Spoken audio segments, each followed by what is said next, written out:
رسول اللہ صلی اللہ علیہ وآلہ وسلم اس کتاب پر جو ان کے پروردگار کی طرف سے ان پر نازل ہوئی ایمان رکھتے ہیں، اور مومن بھی سب اللہ پر اور اس کے فرشتوں پر اور اس کی کتابوں پر اور اس کے پیغمبروں پر ایمان رکھتے ہیں، اور کہتے ہیں کہ ہم اس کے پیغمبروں سے کسی میں کچھ فرق نہیں کرتے، اور وہ اللہ سے عرض کرتے ہیں کہ ہم نے تیرا حکم سنا اور قبول کیا۔ اے پروردگار، ہم تیری بخشش مانگتے ہیں اور تیری ہی طرف لوٹ کر جانا ہے۔ اللہ کسی شخص کو اس کی طاقت سے زیادہ کا ذمہ دار نہیں بناتا۔ اچھے کام کرے گا تو اس کو ان کا فائدہ ملے گا، برے کرے گا تو اسے ان کا نقصان پہنچے گا۔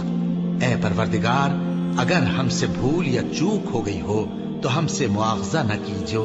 اے پروردگار، ہم پر ایسا بوجھ نہ ڈالیو جیسا تو نے ہم سے پہلے لوگوں پر ڈالا تھا۔